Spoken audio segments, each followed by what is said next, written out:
Hello, it's Lawrence Romanosky from Calgary, Canada, and it's a beautiful fall day here. And what I thought I'd do is give you an update on my 1961 Land Rover Series 2 restoration. I have the vehicle and the major body pieces in the trailer, and I've laid out on the lawn all of the individual bits and pieces that will need to go back on it. And I can show you them and describe them and tell you what I did with them in terms of dipping and coatings and so forth, and give you an idea of what it's like to do a ground up nut and bolt Concours restoration on one of these old British 4x4s. So we'll turn this camera around and we'll look and see what's in the trailer. And it's time for a Land Rover restoration update. I have two on the go. What you're looking at here is a 61 Series 2. This is an 88 short wheelbase that is being configured with a full canvas tilt. I have another 109 truck cab, a long wheelbase, 1959, that's almost done, but we'll start with this one. Now, the truck cab, the 109, I did up as a nice driver. This one's more of a I don't want to say Concours, but close to it anyway. Certainly, I've taken a lot greater steps to, make sure it's as close to perfect as practical. And so I thought I'd go and I'd show you all the parts that need to go on it and identify them. And for the person that hasn't done it before, this might be eye-opening for you to see what is involved with a ground-up restoration. Okay, so to start with, the vehicle's just in the trailer here, and we can see that the frame is nice and shiny, and it's been freshly galvanized. That's hot dip galvanizing. I have another video on that as well. The bulkhead I galvanized and painted. Okay, so both those have the finishes. Galvanizing is like the ultimate in rust protection. It's what a chain link fence is and what utility poles are. And the Land Rovers never came standard with galvanized frames, although they came standard with galvanized windscreens, windscreen frames, and cappings and so on. Okay, so this is a 61 utility. We can see, and utility differs from the deluxe station wagon. We can see the knife edge bonnet without the recess for the wheel, okay? It's an early car. We can see that it has the pins. There's a different arrangement for the later 2As. Also the individual holes for the twin wiper motors. The Land Rovers Series 2 and Series 2A before 1968 had the lights in the front grille panel, and then I believe in 69 they were moved to the wings. So this is one of the earlier cars. Okay, the black item there holds the air cleaner and the battery, and then I suppose that piece over there supports the steering box. I've got a couple pieces I haven't rebuilt yet, and that's the steering box, drive shaft, and the starter motor. Okay. In the cab of the car, or what will be the cab of the car, I have these NOS fly screens, and these seats are the deluxe ones from Exmoor. You can see they're a little bit more sculpted than just the bench seats of the regular one. These outer fenders were new manufacture, and the inner fenders were NOS items that I got from Rovers North. The box was completely stripped and expertly repaired, and so there's no filler in that at all. It's these panels were new and they were spot welded in, and this piece under this retaining, it's a structural piece that connects the two outer light panels, and that was a brand new piece. Also, we put a brand new floor in it, and I think you can see that underneath those cross braces, the strengthening ribs, they were all galvanized too, but I elected to paint them. And you can see the axles have not been touched yet, so I've yet to rebuild the axles. We have all the new floors, which I think I've got one new piece in there, and the rest were cleaned up and painted. And the seat frames are galvanized. These are the adjustable seat bases. Okay. And then all these pieces were painted. This piece here was NOS, and then these are hard to find in nice shape. I had to look for about 5 vehicles to find one of those. Okay, so that's all the body work and frame. Axles need to be done, drive shaft and steering box. The engine and gearbox are out at my mechanical shop, so they're not here right now. So all I need to do is take this and put all of these parts on it, and then we will have a Rover. Okay, so it's a lot of parts, isn't it? And so this is what's required to do a nut and bolt restoration. You have to take the whole car apart, then take each individual piece and sandblast it or acid dip it. Then take those pieces and either coat it with zinc, either electroplate or hot dip galvanize, or cadmium plate it, or paint it. Okay, so then everything comes apart, and you keep all the fasteners. You can see that, and then they all get plated as well, and then sorted. So this is all surplus that I don't need. I tried to put everything that went on the car on the white mat. So I'm just going to take you through it all. All right, so there's just some brackets and springs, and those are buffers for the door that you see there, leather door strap. Those are door hinges. There is the Land Rover nameplate.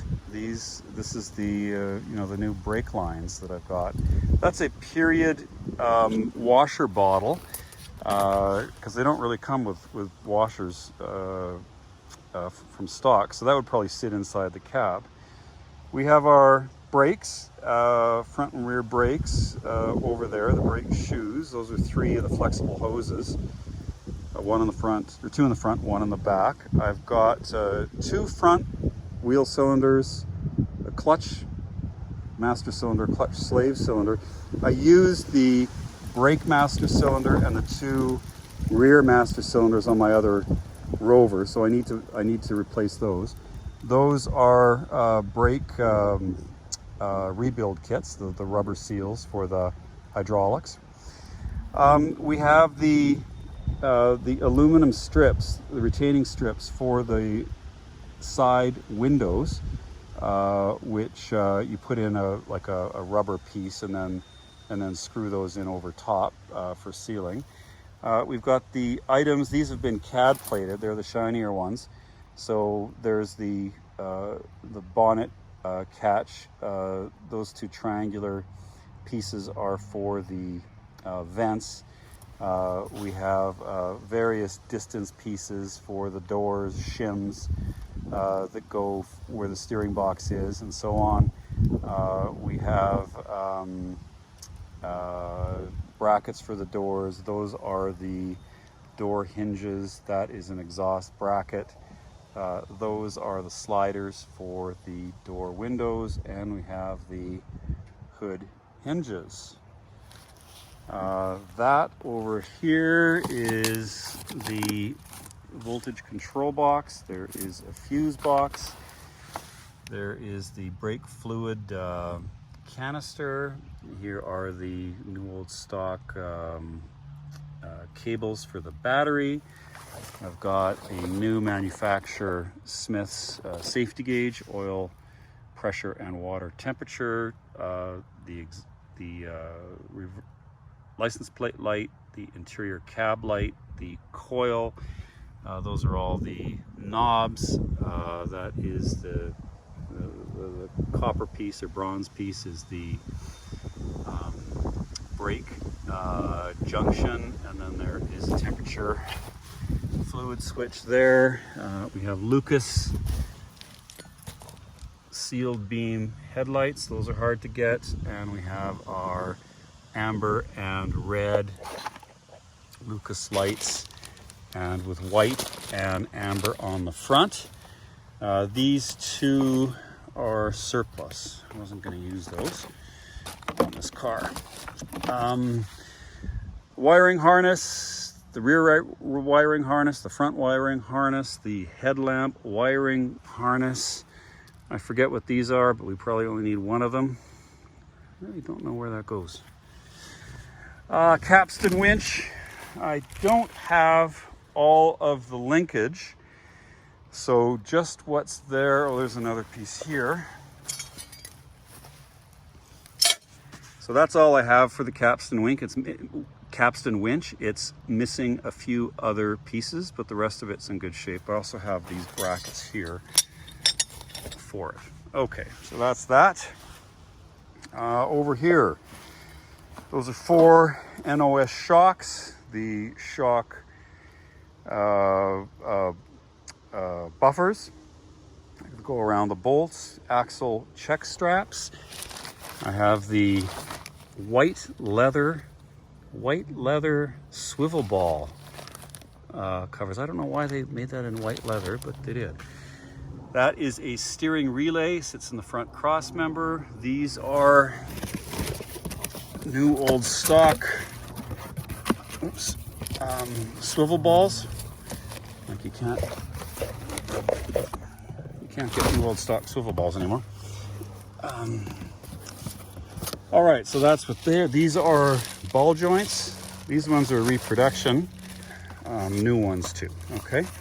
Axle seal kits, axle bearings, all the parts you need to rebuild the axle. Those are the bump stops, 2 per axle, the retaining caps for the front axle.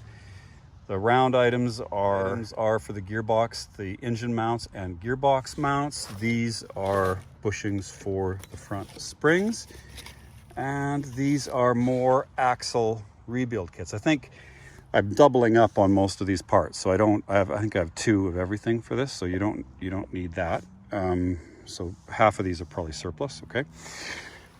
All right, so we have our solid rivets that are 3/16, I think. 3/16, and then they come in different lengths. So I've got a bunch of those. Various clips for the different panels, and various Land Rover branded screws, and various pieces. I don't even know what's all here or what it's all for. These pieces here are for the hardtop. And then we've got various other brackets. These have all been CAD plated, various rivets, and then all the screws and nuts and bolts and so on that have been organized. Okay, so that's all that. We've seen all the rest of the bigger hardware in these buckets, and that's more than you need because this comes from actually several Rovers. Okay, so that's that. We have some of the galvanizing now. So this is hot dipped galvanizing. Toe plate, those are the 2 pieces. Actually, one of those is surplus. That holds the bulkhead up, and the circular aperture is for the steering box. So we only need 1 of those. I think there's another one. I think I have 3 of those. Okay, so that's the plate for mounting the spare wheel on the bonnet. Those plates are for the tailgate. We have the bumper that's been galvanized. That's what the starting handle looks like. Those are pieces for the rear tailgate. And those strips are for the rear box. It holds the steering box, or steering column, steering box. That holds the throttle linkage. This piece here is for the door. That piece goes in the, holds a spare tire on the back of the tailgate, and those pieces hold the springs and shocks, corners of the box, and the holes there for the rear tail lights. These are for the rear box corners, and more galvanizing. Those hold the tailgate, the door strikers, these are for the seats, they're surplus, so we already got those. Tailgate hardware. Oh, there's my other galvanized, where did I put that? My other galvanized door check, and that means this one's surplus. All right. Sorry about this. We have these pieces are splash guards. They sit in front of or sit inside the front fenders against the bulkhead. The grille, of course. This is an Exmoor full-length khaki canvas tilt, or top as they call it. The fifth wheel, those are brand new Michelin tires on it. Here are the frames for the rear bench, the cushions for the rear bench, the NOS exhaust. These are side steps and a rear step that are NOS. Here are some parts for the rear box. I only have one of these inner corners, so I need to get another one. And those are the ends of the sills. I've got the, I guess the rest of the sills is in the trailer. The instrument panel. We have the rubbers for the vent screens. We've got the handbrake boot, and we've got the four-wheel drive boot. This material here is Hardura, and it covers the transmission cover and the floorboards. I have all kinds of heater hoses. I only need a few of those, and all kinds of headlamp gaskets. I haven't figured out what I need. There is the sprung steering wheel. It's been epoxy repaired, and now it needs to be sanded and painted, so I just haven't done that yet. And that is a speedo cable, battery tie down, the radiator, which was re-cored. It's the bottom of the transmission pan. These assemblies are the brakes. They sit in the firewall. We have an exhaust heat shield. We have a radiator shroud. We have the fuel filler assembly. We have the radiator overflow. That's part of the air cleaner. That holds the overflow bottle for the radiator. These brackets are for seat belts, and these covers are for the blanking. Well, one of them is for the handbrake, and one of them is for a blanking plate. So this sits over there like that, and this one's surplus. Okay. All right, we have some extra suspension arms and suspension pieces. I haven't touched the suspension as it is in the truck, but these are just extras that I had. And that's the air cleaner assembly.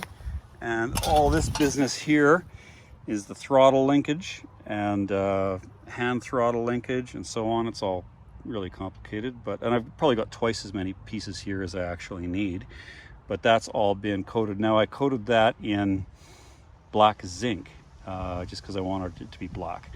Okay, these are some stays for the rear box to hold it in place, and I think I've got more of these over here, so I'll put them together.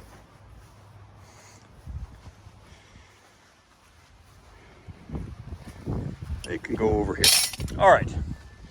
The tailgate, door bottoms, door tops. I really fussed around with the door tops. I know you can buy them, but I wanted it to all kind of be as much original DNA as possible.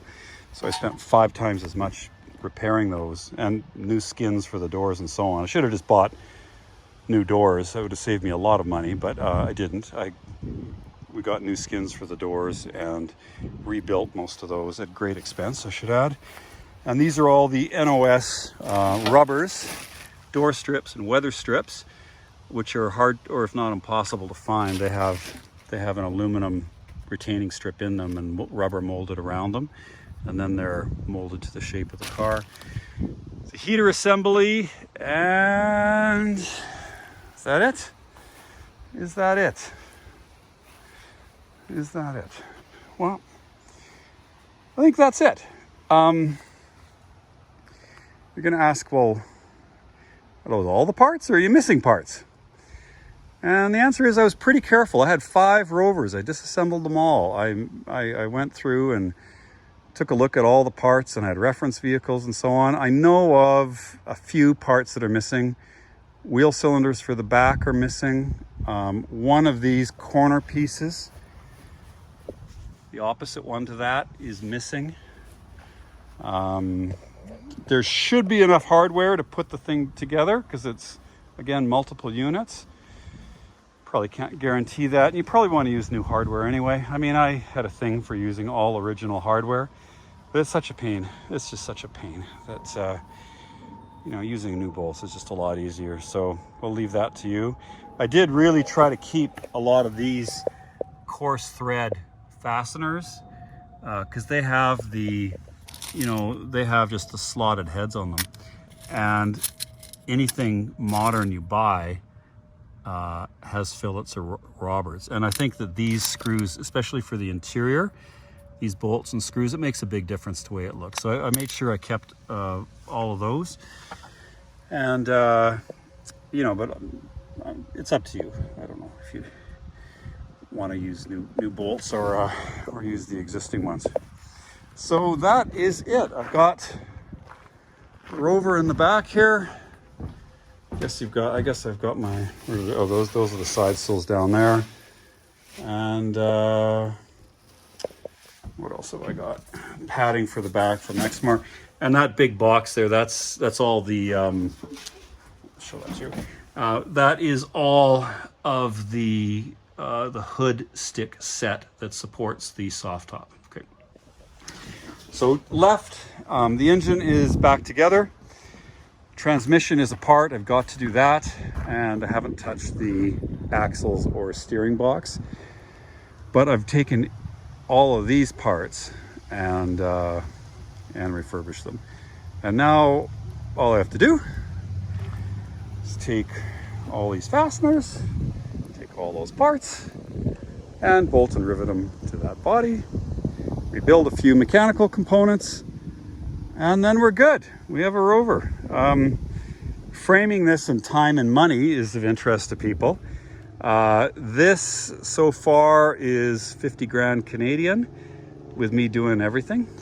So, and I'm into this for maybe 250, 300 hours, something like that. It's probably fair. Okay, so 50 grand and 300 hours. So if you had a shop do it in Canada, you know, and you got the work done for $100 an hour, that's 30 grand in labor and 50 grand in parts. You're at 80, and you still have probably 25 to go. So you're at about $100,000.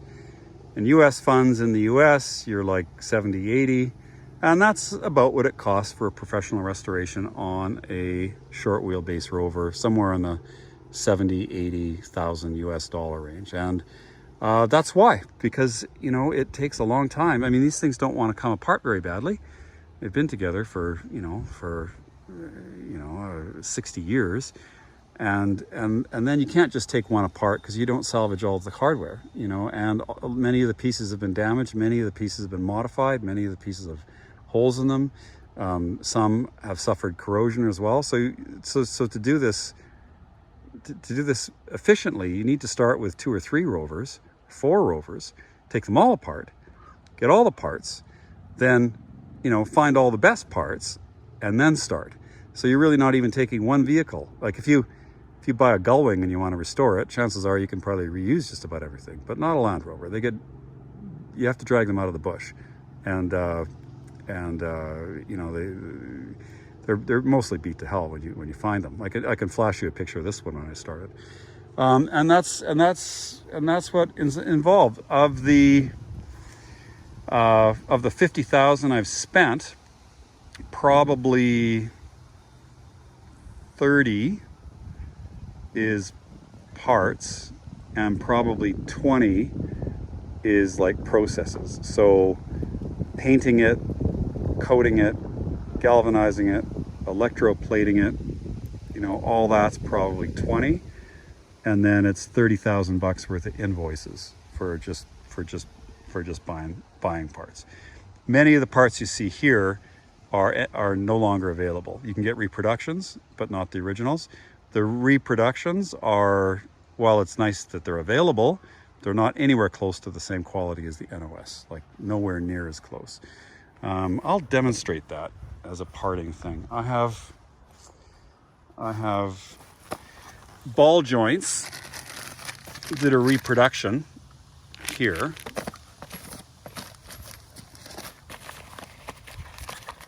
And I have original Land Rover ball joints here. They always come beautifully. Oh, that's a drive shaft, sorry. Or a U-joint, sorry. Let's see. Well, maybe I used them on my other truck. I don't even have them. Anyway, the point is that you know, these are superb quality. Anything from Land Rover, and the reproductions just aren't anywhere close. So there are very, very few NOS parts left these days, and what there is very expensive. So you'll pay 3 or 4 times as much for an NOS part as you will for a reproduction. So it's, you know, only for the person that really, you know, wants to do a Concours restoration that can really justify the NOS parts. Okay.